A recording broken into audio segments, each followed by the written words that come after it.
Okay, so we're here today with Dr. George Bobbitt with Mansfield Chiropractic, and our topic is going to be on stress.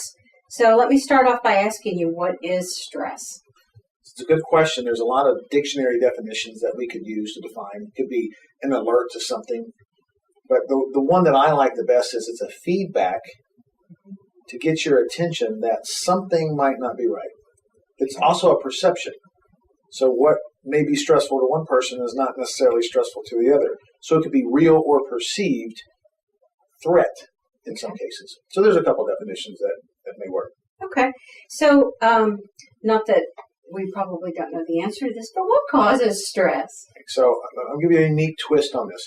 Most of the time when I say what causes you stress, people respond with finances or relationships or the job or health issues. They refer to all these things that stress them out. But I want the people to know that stress can be physical, the things that we do to our body, fender benders, slips or falls, repetitive stress. So it can be physical. It can also be chemical, the things that we put in our body, the things we eat, the things we drink, or it can also be mental. So that would be more of the things that stress us out mentally, like financial issues or relationship problems. So stress can cause all health problems, but usually they're physical or they're chemical or they're mental. Okay. So what are some of the first initial signs or symptoms of stress? There are 7 major symptoms of stress. First one being headaches or migraines. Second one being fatigue. Then we can look at sleep disturbances. Sleep disturbance, we also have irritability, any type of digestive related issue, pain or tension in the body, and then sinus and allergy problems. So that should be 7. So those 7 are the major symptoms. So when we have those, it's the body's feedback to tell you that something's stressed, you better look at it. And some of those you wouldn't really necessarily correlate with stress sometimes. Sure. Okay. So to piggyback on that, can stress make you sick? I believe that stress causes all health problems. Wow. Because remember, I said that they could be physical, they could be chemical, and they could be mental. But they cause all health problems. You name a health problem, and I can show you how stress caused it, whether physically or chemically or mentally.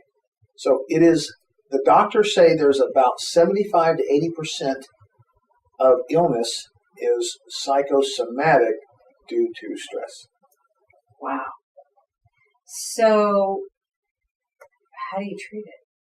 There are a lot of ways to treat. The best example I can give you in a short time is if you had a pebble in your shoe, a physical issue, obviously what you would do is you would solve that by using a physical solution, like take your shoe off. You wouldn't use drugs.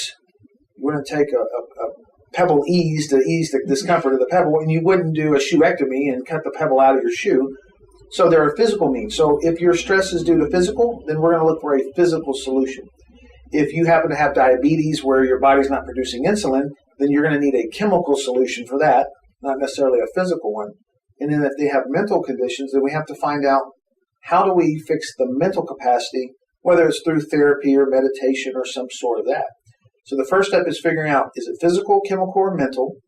And then whichever one it is, then we apply the appropriate solution for that. Okay. And how do you prevent it? It's a tough one. So prevention is this. Sometimes we look at life in a way that we only look at the good, and if the good's not happening, then we think it's bad and we feel stress. Or sometimes we only look at the bad, and poor me, but we never see the good. So my best advice for anyone that's stressed, once we determine what the stress is to fix that. But more than that is try to find the balance between it's not good, it's not bad, it just is, and be thankful for the blessings along the way and find out what it is. There are a lot of other ways to handle stress, but what I found is generally we perceive it bad or we perceive it good, and there is a difference between good stress and bad stress. So there's a lot on the topic. I'll just say that it's how you perceive it, and if you can change your perception of the stress, you'll find that stress really isn't a problem. Okay. Anything else you'd like to add in closing? I would say that Americans are pretty stressed, and we're utilizing the wrong modalities to handle the stress. We are a want it now society, and if we don't get it now, then we're stressed. Mm-hmm.